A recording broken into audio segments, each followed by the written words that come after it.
Institute IG Live Sharing. Hari ini kita akan bincang-bincang dengan Vatche Jambazian.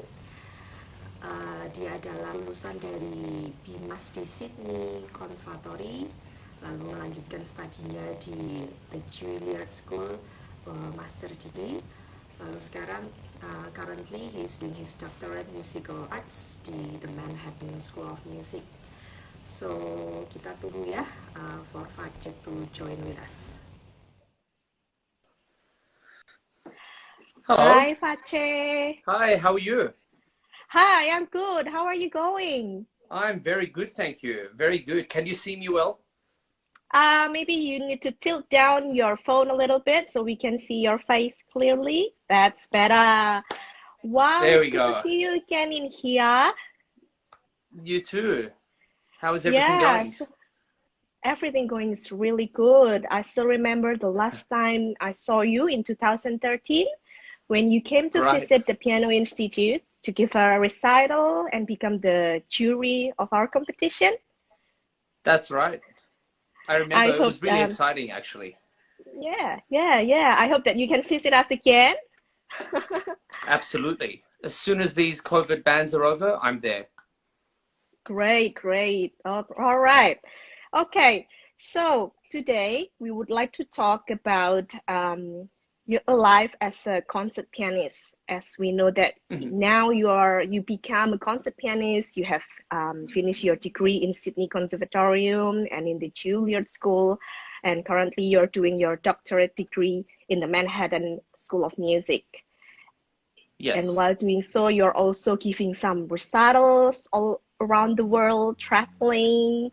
Yeah, could you tell us about your life as a concert pianist? It's crazy.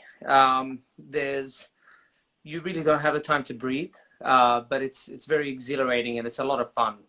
Always learning new repertoire and meeting so much people wherever I go, and you know, it's a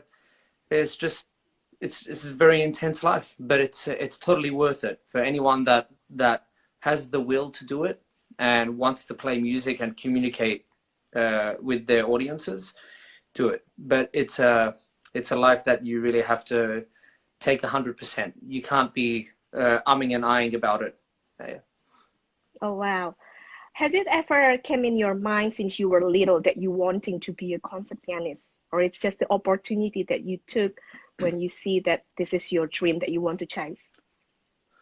Yeah, I think when I was young, I didn't really think about it. I think the first time I thought about becoming a pianist was maybe when I was 10 or 11. I gave my first recital, like a proper recital which was like 50 minutes long. Oh wow. And I remember thinking at that point, actually, I really loved being on stage and performing. And I think it was Brahms. I was playing something by Brahms, but I don't remember exactly what it was. But I remember it made me fall in love with music. And I've never looked back since then. It's always been a love affair with music and performing. Oh wow. And when was the first time you're playing with an orchestra? There's been many. Man, I'm trying to think. I would have been in high school, and my high school had a very small orchestra, which was not that great. But I played one movement of a Mozart piano concerto, and then there's just a number of orchestras after that. I'm trying to remember, but there's a lot. But the first one was in high school, and I think it's a really good experience to do. But I also think because I played lots of chamber music before I ever played a piano concerto, it was very easy to play. So, all right. Talking about chamber music that you just mentioned, what is the difference of the preparation in practicing becoming a pianist, a solo pianist, and playing in a chamber music or playing a concerto with an orchestra? What is your experience? I found out that there's no difference. It's all exactly the same. You can't prepare chamber music a little bit less than the solo repertoire, because you really can't sit there and hope that you'll get something right with the music in front of you for chamber music. because sometimes the chamber music repertoire is actually more difficult than concertos or solo repertoire. So you really have to prepare as if it's a solo recital for everything. But concertos are always the easiest because everyone knows concertos, and the themes are very memorable, and it's a lot of fun to play, you know, so concertos are probably the easiest job to have. Yeah. I see. Oh, wow. So, which country you have visited and give recital? What were the countries that you have traveled to? There's so many. I think I've done quite a lot in the US over the last 6 years because I've been living there. So I've been to California, South Carolina, North Carolina, played in Canada as well, New York, Paris, London, Australia, Oh, wow. Indonesia, Basically in all Surabaya, over I the remember. world. Yeah, I'm trying to think. There's so many places. But I see. So, what are the memorable moments? Which country give you a very unforgettable moment when you give a recital? I think there's a couple. Carnegie Hall was definitely very special, Oh, wow. and that was last year. And I played chamber music with some of my best friends, and it's such a stunning hall in New York. It's really beautiful, and I think that was quite special for me and for my colleagues. I also think there's too many. I'm trying to remember. There's hundreds and hundreds of concerts, but I think playing some. Okay, sorry, the internet is a little bit down just now. Yeah, sorry about that. Yeah, that's okay, but we got you back here, okay? Great, great. Okay, please continue. Yeah, so I think what was I talking about? About memorable performances. There's so many. But definitely I think in Carnegie Hall was quite special. And I think the first time that I ever played overseas, when I was 16, I traveled to Yerevan in Armenia and gave a solo recital, which was live on TV, and it was quite stressful, but that was quite memorable because it was my first time playing internationally, and yeah, it's quite exciting. Wow, that's great. All right. Talking about the study that you did in the Juilliard School, like it's a really prestigious and well-known, world-famous school that everyone wanting to study there. Right. So, could you please tell me a little bit your experience about studying in the Juilliard School? Yeah, I didn't know anything about it before I went. So I just went with the mindset. I auditioned, and the audition was very scary. They have maybe 12, 13 of the most incredible teachers sitting in front of you. I didn't know any of them, which was good. So I played this audition and I got in. And I think the 2 years that I was at Juilliard was probably some of the most intense musical training I've ever had in my life. Why is that? The level of musicianship around you. So you go from practice room to practice room, and every single pianist is playing something so incredibly and so musically, and you know, every musician is just so special in their own way, and it really it's very competitive. So you can go, you can actually suffer a lot if you're there, or you can really thrive. And also, I mean, you know, the theory classes and history and all these other things are really great as well. But I think mainly for Juilliard, it's just the people that you're surrounded by, whether it's, you see Ishtak Perlman in the elevator all the time. You see, you know, Emmanuel Ax is always in the building. Oh, wow. Stephen Hoff, you know, you see all these really important pianists and musicians of our time. So it really makes you feel like you're part of this whole thing. And it's very competitive. And because I think the reason why the Juilliard is also very special is because it's based in New York City. Because New York has the best opportunity for anything. So that's also the reason why Juilliard is so great, because you're in New York City and you have all the opportunities in the world. Oh, wow. That must be a very special moment in your life, seeing, you know, a giant pianist having in the same place, same location every day. You meet them and you just pass by and say hello to them. Wow, that must be amazing. Absolutely. Absolutely. Yeah, Yeah. it's very incredible. Hmm. So, how did you prepare to get into the Juilliard? Like, how's the audition preparation? It's quite big. Just like most American schools, they have the pretty much the same audition repertoire, and you have to prepare close to an hour and a half of repertoire. You have to prepare all the major works.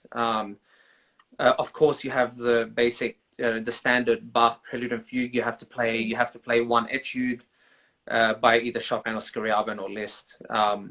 And then pretty much the rest of that is free. They just say something from the Romantic and something from the 20th century, and you go in, and it's a 10-minute audition. Oh, wow, very short, It's very short. surprisingly. It goes very quickly, and they So the ask you judges for, didn't listen to all of your repertoire. They just asked you to play some excerpt of your pieces.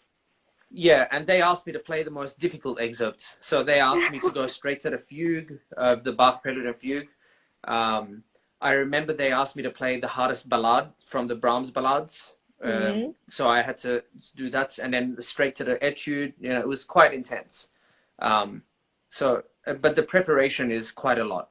It takes, you start, I think you have to send your audition videos by December, and you wait to find out if you get invited to an audition by the end of January, and then the auditions are in February.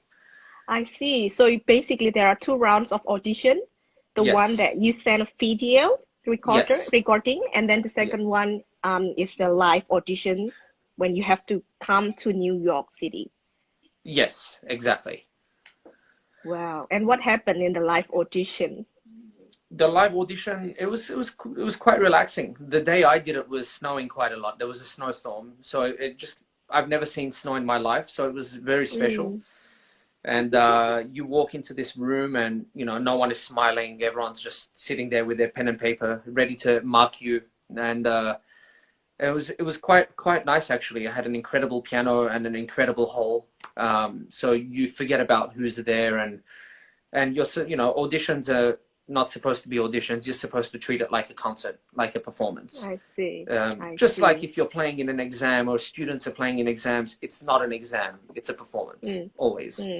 And that really helped. Yeah. Oh, wow. All right. That's interesting. Yeah. And talking about the concert that you had in Carnegie Hall, Right. were you being invited, or at that time you were studying in the Juilliard and then you were being asked to play, or how it did happen? Right. I actually, when I played in Carnegie, I wasn't at Juilliard anymore because I graduated from there. And I see. yeah, this was an invitation to perform with two of my friends, and we got asked quite a well before the concert, and we all happened to be in New York at the same time, so it worked perfectly. Yeah. I see. Oh, wow. All right. So let's talk about piano technique. All right. Okay. All right. So you're now in Sydney, right? I am. Yes. So are you Currently. still teaching? Yeah, I do teach. I've never stopped teaching. I've been teaching since I've been 16 or something. So I love teaching a lot. So during your study in the conservatorium, in Juilliard, and until now, you teach throughout. Absolutely. Yes. Never Okay, stopped. I see. And what are the level mainly your students are? They range quite a lot. So I have students that go to conservatoriums. I have students that are total beginners, students that are retirees, so students that are actually playing concerts and will come and play for me, run through repertoire, and we have more of a discussion than a lesson. So it's pretty much everything you can imagine. So I have students, all over. So all over, they are all vary. So from beginner to advanced, from serious students to just to take a leisure time for them to play piano. So basically all, yeah? Yeah, absolutely. All right. So from your experience in practice, I believe you have practiced like zillion times and hours throughout your life. What is the hardest Yes. piece you have ever played in your life?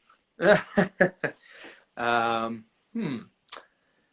That's a tough one. There's so many difficult pieces. I think every piece you play is challenging in its own way. So that's let me get that out of the way.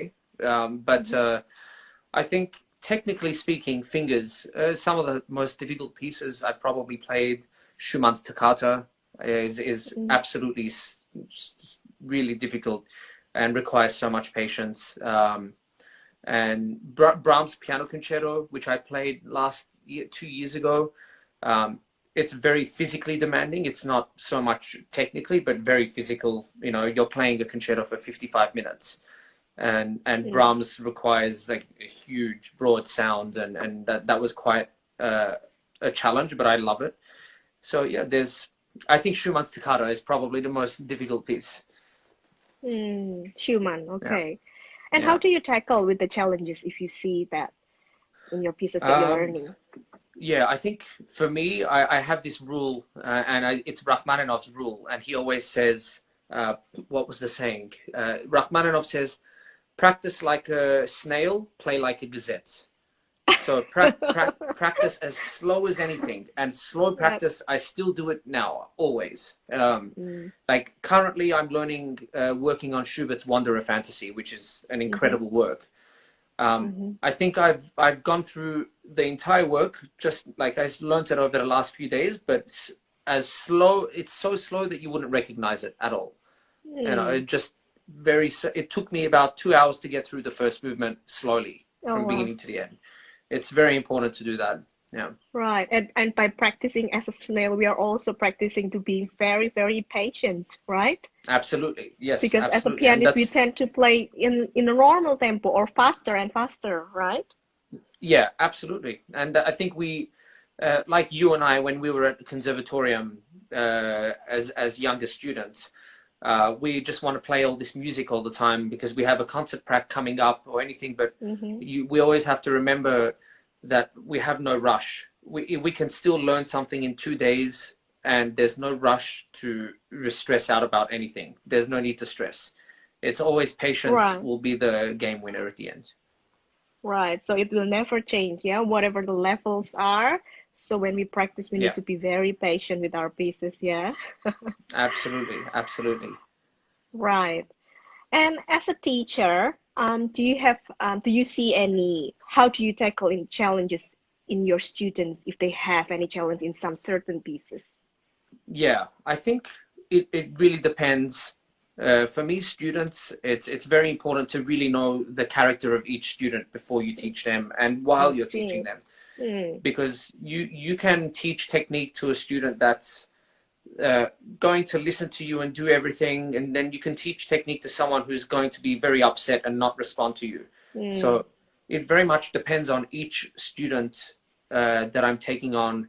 So for example, I was teaching some of at Manhattan School of Music as a lecturer there 2 years ago for piano classes. But this is for piano classes for non-piano majors. So violinists and most of them can play a little bit of piano, but they're very impatient because they want to play their own instrument.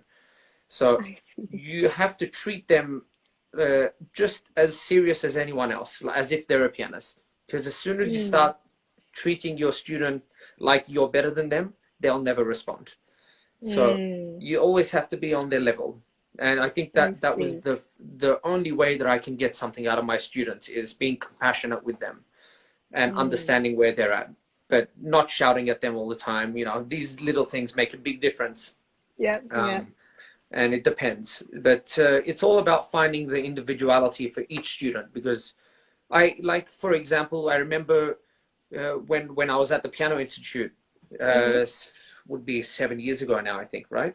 Yeah, that's right, 2013. And there were so many.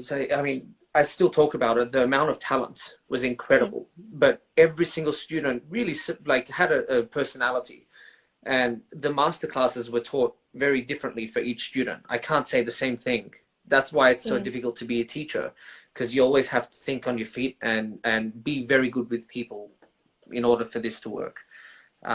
So yeah, that's my goal. Oh, wow, that's great. So you're talking about knowing to approach to each student. Well, it's different. They have different background and different understanding or level of musicality. And how about if the student themselves have a different background? For example, I mean, talking about classical music, it all comes from the Yes. Western countries, you know. But now, like, I mean, Asian people, like there are a lot of students from Indonesia, China, you know, Hong Kong, Singapore, that they're really into this industry. Like, how Right. do you introduce to them? I believe that you have Asian students as well in Australia or wherever that you're teaching. Yes. So how do you introduce this kind of new thing, new world to them? So that's a tough one. That's a tough one. We're talking about, for example, teaching a different genre of music to a student. It's very difficult to do this. It's something that I still struggle with now. Is you can teach everything you can from the classical repertoire from the 1600s to right now. It's very easy to do this. Or maybe with some contemporary music from 2000 onwards, it can be a little bit tricky. But I think the only thing that works is, of course, you really have to have a very clear knowledge of the different genres. If my rule is generally, if I don't know something, I'm not going to guess something and teach my students. I'll go and read about it and make sure I know quite a lot about it. For example, I've had to teach some jazz to some students in New York, and I've never played jazz. I love jazz. I know some jazz like artists and you know, I have a lot of jazz friends, but I had to just go through some jazz standards and play some music. Bill Evans, Keith Jarrett, like whoever it is, and just understanding the language a little bit and reading some books on jazz standards, and then I could start maybe showing them some jazz. But yeah, it's a very difficult thing to do cross genres, and that's a very special teacher as well that can do all of these things. Right. But I've noticed that teachers now, especially in America, maybe not so much in Asian countries or maybe even in Australia, this isn't so dominant. But in America, everyone wants to play pop music now. So if I have a student that's playing, is this incredibly talented boy, he's 9 years old, and he was playing this a Beethoven sonata. And the other piece that he really wanted to play was Mission Impossible. And I thought, okay, so if it makes him happy, then I have to do it. It doesn't matter because we all have our little, you know, cheat piece that we like to play all the time. And I bet you guys watch movie Mission Impossible together to get to know the music. Right. Yeah, if I have the time. Yeah. Right. So knowing the background of the music itself will help us as a teachers to share the knowledge to the students, yeah, before we teach them. Definitely. Right. Still talking about teaching. Now, I have a question from my students. I believe this is also the question from all of the teachers who teach piano at the moment. It's about pedaling technique. Right. Because we don't really talk much about pedaling in certain way, because we talk about the pianistic way, you know, the fingering, the technique from any other aspect, but not in this area, you know, pedal. So how do you talk about practicing the pedal technique, and what is pedal technique literally? Can you explain? Okay, I think pedaling is the most difficult thing to do, and and now you have to. So this is my opinion, and I have very strong opinions with pedaling. I think, you know, the little pedal stool that we use when you put the pedal stool to make for children that can't reach the pedal. I disagree with this, because if you can't reach the pedal, I always think don't use it, because it's nothing to do with learning what the foot does. It's knowing what the harmony sounds like. So for me, the best technique of pedaling is when you know your theory very well. So if you know that a dominant chord and a tonic chord are two very different chords, you don't keep the pedal on for both chords. That's right. You change the pedal. Right. So, whenever I work with my students, that's why I do quite a lot of theory. Just make sure that they understand why we changed the pedal, not putting a little pedal mark on the score with a little star saying when to come off. Yeah. So that's that. And then also, I think the way we sit at the piano, I've noticed that a lot of students will sit a little bit too far back on the chair. And when you do that, you become a little bit further from the pedal, and you want to just use your toes to use the pedal, because there is no level of pedal. There's millions of ways you can pedal, and you want to be as most comfortable seated so that you can pedal properly.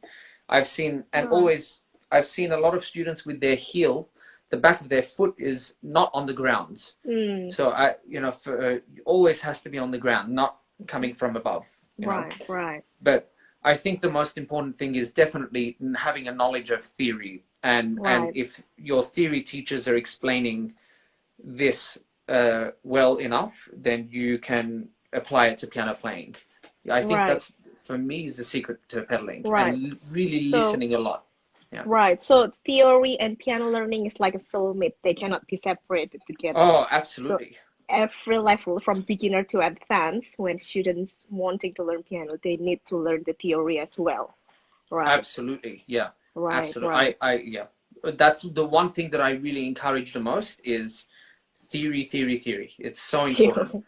Yeah. Right. So you were talking about knowing the harmony, so we know, the students know how to change the pedal. But how about by listening? If they, for example, little kids, they might not know a very difficult, complicated chords and harmony, but by listening, can it help them? Absolutely. Yes. So that's another thing, is that you can leave it up to, sometimes it's good to leave it up to the student to use a pedal, because their ears, the younger students are the most, are still learning quite a lot. So, and their senses are much more prominent and dominant than ours are, because they're still growing. So by letting them do their own pedaling, it actually works. There's not much to explain. The only thing that you really need to explain is when to take the pedal off and when to put it back on, to play legato. But I think to make a really good pedal for students that don't really understand yet, the best technique, I think, is to make the mistake. So you sit there as a teacher and you hear that the pedal is too much, and you say that was too much, then maybe you should change it here. It's all, it's the most difficult thing for a teacher to teach is pedaling, because that's the one thing that a student should be able to really pick up on his own and use their ears. So let them just to experience blurry sound by themselves, and ask them to let them know that which sound has to be clear, and take off the pedal. I have one other exercise which I do. This is very basic pedaling, but let's say you play middle C, and I always make them put the pedal down before they play the notes, and play staccato and let go, and you hear the sound, and then I say, when you play the D, you let go of the pedal, and then you just you do it like that. So you just you experiment with each student, and you make them hear the sounds differently. Right. So really step by step to let them understand about this pedaling technique. All right. And still talking about the pedal, what do you think the best time when is the students to use the left pedal?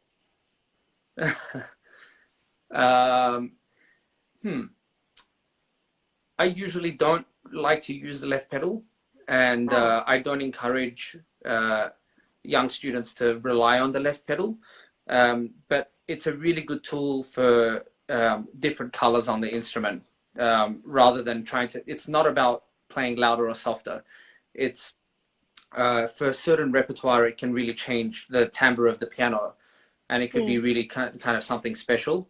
But I think there's nothing wrong with using the left pedal from as young as you are, as long as you can reach it and you don't sit on the left pedal the whole time, it's not a problem. It's just if you're playing a piano concerto and you're sitting on the left pedal, maybe you'll have some problems projecting sound. But other than that, there's nothing wrong with using the left pedal, because it helps.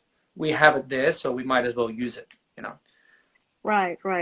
Yeah. So talking about the tone color you mentioned, so how do you produce a different tone color? How do we teach to young students for them to, use their own fingers to execute the different tone colors in a piece? Right, without pedal. Without the pedal. Right. I mean that's a really good thing to be able to do everything without the pedal.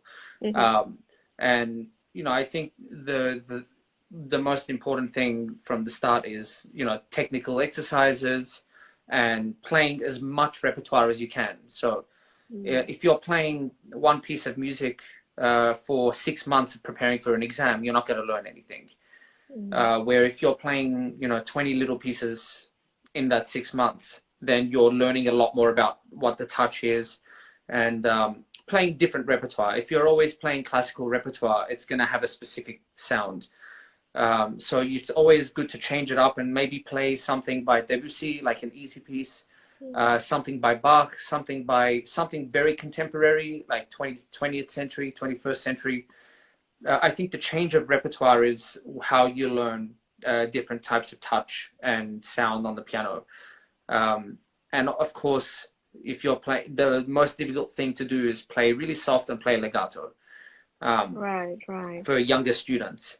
So if you work a lot with students on legato and playing softly, then everything else is there, because everyone can play loud. Everyone loves to play loud and bash at the piano. So those two things are really important, is working on legato and everything they play when they're younger. And I think playing like a snail is the method for young beginner. Okay. Yep, exactly. Very, very patient work. Yeah. Right. So, becoming a concert pianist, it took really a whole life dedication, patience, and commitment. It's really great value that I can see in here. Yeah. Oh yeah, absolutely. It's I'm still learning. I mean, I think I'll probably keep learning till the day I die. There's no day that I will not be learning something. It's always a challenge. I think students need to realize you never get to a point where you think, I'm there now. You're never going to be there. You're always going to be working and trying to get to a place where you think is going to be good. So always don't be turned off by that. Just be very positive about it, and be accepting of the fact that you're always going to have a challenge. Nothing is ever going to be easy. That's the most exciting thing about being a pianist. Right. Oh, wow. All right. Yeah. Now let's move on to the next questions. We will talk about the performance. All right? Right. So, as a concert pianist, how do you face with nervousness? Nervousness, yeah, because I believe, everyone will face the same thing, whoever they are, concert pianist, or maybe a teacher who wants to perform, this kind of feeling of nervousness. How do you face with it? How do you tackle with this? Right. I used to get quite nervous when I was younger, and I used to not deal with it well. I just practiced more, always thinking, why did I make that mistake, or why did I have a memory lapse? And I realized my nervousness came down to the level that I was prepared. That was, for me, it doesn't matter generally where I'm playing. I always have like a general nerve level, and it doesn't get more or less than that. I just feel jitters, and that's it. And of course, if it's a bigger concert hall with a really good orchestra or something, you're a little bit more nervous. But if you're very well prepared, you forget about everything as soon as you start playing the first notes. But I think everyone has. If you ask this to any pianist, they all say. Some people say I have a banana before I play. I see. Does it Some work people though don't drink coffee on it. with the banana? It works because it's all in the mind. It's all what makes you most comfortable. And for me, what makes me most comfortable is not changing my routine whatsoever, staying exactly the same on the day of a concert. So if I'm going to have a coffee with my friends, I'll have a coffee. I'm not going to go and practice because I have a concert. Right. I'll never change my routine. So That way it doesn't feel like I'm playing. Yeah. Right. So still try to do with the daily routine without putting your focus on, oh, I'm gonna do a concert tonight or something like that. Yeah. Yeah, absolutely. Yeah. But now that I'm talking to you about nerves, I'm getting nervous because I'm thinking about what to say. Right. So So it's like in the mind, yeah. So when we focus on our nerves, we will get nervous more and more. But when we try to think about focus on the music, maybe try to listen more on the things that we play, maybe our focus will shift gradually. Yeah. Yeah, and that's why I think when you have young students when they're 6 or 7, they don't care because they don't have nerves. They'll walk on and play. But when you have a student when they're teenagers, they get very nervous because you're more aware of your social friends and people like that, and you want to impress your teacher, and so you get more nervous. But I think I always try and think like I'm still a child, just having fun walking on stage and not being worried about who's watching or, just like, it's just like looking at this page and seeing my friends pop up when they join the chat. I'm just going to still say exactly the same things. Nothing's going to change. Otherwise I'll start getting very nervous and forget what I'm going to say. Right. So, I think it all really comes down to being very prepared. That's all. Right. If you're prepared for a concert, you won't be that nervous because you know what's going to happen. If you don't know how the concert's going to go, then that means you're not prepared enough and you'll get very nervous and you'll have problems. Right. So you take control of what's going to happen in the concert, like a pilot, who wants to ride a plane, it's really in your hands, the control is in your hands. Absolutely. Right. Passengers' lives are in your hands. Right. And I think nervousness is really normal. I mean, it's human emotion, and it's really normal that we as a human being has to deal with it in whatever the circumstances. The interesting thing is I just watched a documentary by Martha Argerich called Bloody Daughter in YouTube. And there is a scene where Martha Argerich was actually nervous when she was about to perform on a stage. So she was, blaming on people on how she's feeling, having fever, and she was really running around. And, I can see that she's so nervous, even though a very famous and, a gigantic pianist like her still have this kind of feeling of nervousness before she performed. So it's normal, I think. It's very normal. I think, Martha Argerich is someone that's always nervous and will always cancel a concert if she doesn't feel like she's going to be 100% about it. She'll just cancel because she's famous. She can cancel. But I think anytime we see a performer walk on stage, we shouldn't assume that because they're famous they're going to be good. Sometimes they're also feeling the nerves, and some days the nerves gets to you and some days it doesn't. So it's just a matter of luck, I think. And Rachmaninoff was the same. He could never walk on stage unless he was pushed onto stage by someone, because he has too much nerves. And if you listen to every single one of his piano concertos, well, actually all of them, including Paganini's variations, if you listen to the opening 2 minutes, none of these concertos are actually technically difficult. They're all chords, or they're just playing arpeggios to warm up. It's because it helps Rachmaninoff just get rid of the nerves until, I guess, like a few minutes into each concerto. And he could write his own concertos, so he could make it easy for him. But it's interesting. A trick. If you It's a think trick for him to make him more relaxed before going into the idea of this concerto, yeah? Making an intro more oh, bit soft and absolutely. just chord, yeah, such a genius. Yeah, absolutely. Right, right, right. So do you still practice these days, and how long do you practice as a concert pianist? Yeah, I still practice. I have to do some practice later as well. But I think in general, I'm doing about like 3 hours at the most per day. But if I have a lot of concerts, now I don't have any concerts, so I can, well, I have a lot of online concerts, but not Right. on stage. Um, but as soon as I have any concerts, it's usually 4 or 5 hours a day.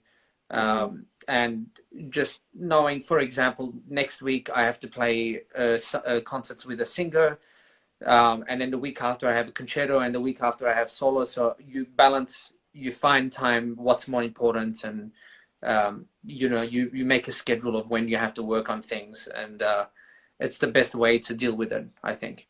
Um, right, right, but right. yeah, yeah. And your pieces are big pieces, right? You're playing concerto like with chamber music, and they're all long pieces. How do you manage to practice all of those in just few hours that you have?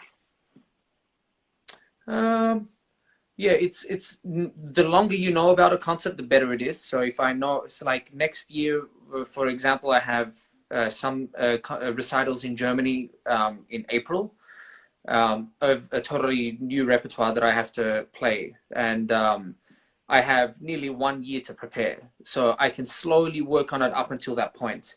Mm, And same thing. So next year I have to play the at this time the Greek. So I learn a little bit of the Greek now, and then I'll bring it back 1 month before the concert. Just always just being very prepared ahead of time. But sometimes you get asked to do a concert 1 week before or 2 days before, mm, and you have no time. But because this my all my 20s I learning a lot of repertoire, so I have a lot of repertoire on my fingers. That way I mm, can bring back pieces like very quickly and do things very quickly. right. But I think, yeah, for anyone who's in their 20s and studying it at uh, undergraduate like course or masters, they should learn as Mm, much repertoire as possible. Don't play the same right, things. It's right, the only way. Yeah. right. And to play in a concert, we all have to memorize the pieces, right? Right. So do you think what's the best way to memorize like those long pieces? Um, of course, practice. That's a very standard thing. Hmm. Memorizing is a funny one. Some people can't memorize music. Some people actually have problems with memorization and nervousness, and that's normal because I think now it's becoming back into the culture that we can use music again. And Mm, if you look at some videos, for example, Yuja Wang now plays mm, some concertos with her iPad mm, on the piano. And it's not such a problem anymore. But I think with memorization, it's just there's a lot of repetition in the mm, practice. You have to put the amount of hours in, and you really have to know. This is where harmony comes in again. mm. If you understand the harmonic language well, you know Okay. and feel it in your hands, Mhm. then you know where everything is going to go. Even if you have a memory lapse, at least you Mm. know what the harmonic The language is, and you harmony. can still Hmm. play the same harmonies Hmm. and do something with the melody. Um, Right. but Again, it's about the memorization is another theory. one. Yeah, Hmm. The theory is harmony so theory. Yeah. important for That's the memorization because savior. yeah, we're not really memorizing anything. We're really just using our theory knowledge to remember what's happening. Because and then there's also muscle memory and how you practice. Mm, Muscle memory is also another very important thing. mm. The way you practice and repeating certain passages, these things always help with memorization. I see. Wow. Yeah, Right. Okay, interesting. So we are going to the last question in here. right. So if you see your music journey throughout your life, what are the things you want to say to a young pianist in order to them to prepare to be a concert pianist in the future? Because I believe there are a lot of potentials, a lot of Hmm. people, especially young pianists, that have a dream to be a concert pianist in the future, you know. They're Right. wanting to study abroad in overseas in great schools like yours. So what do you say? How to prepare for this? It's a lifetime of preparation, and it's dedication. You can't be on the fence thinking, I want to do this, I want to do this. If you really want to pursue a career in music, not just being a concert pianist, you know, if you're a violinist or if you're a trombonist, it doesn't matter. You really have to, commitment is the number one thing. If, just like if you play a phrase in music, if you're not committed to the phrase that you're playing, then it's not going to be convincing. So you have to be very committed to what you're going to do, and that includes listening to your teachers and trusting your teachers with what they're saying. And the most important thing, I think, is your colleagues. You have to be open to take a lot of criticism. If you can't take criticism in this industry, you can't survive in this industry.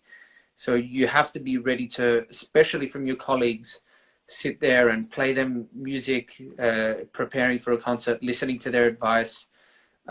As younger students, always practicing, just and you know, but also having a healthy relationship in life. Don't spend your whole life practicing piano. You know, get out there and a very big skill for the music industry now, which is going to be even more in the future, is socializing. We need to know people. We need to have friends. We need to, after a concert, not go to our practice room and practice again for a next concert. You have to go and, you know, have dinner with some people from the audience. You know, it doesn't matter. Go and speak to people. Be out there, because if you're not social and you're not relevant, you know, if people can't see you in real life these days, then you won't have a very like long future in music, because you just won't know anyone, and it's really important these days. I think. I agree. Because music itself, when we perform, we are like communicating our music to the audience. So Yes. social and music, it's like two important things that have to be joined together, cannot be separated. Yeah. Absolutely. See.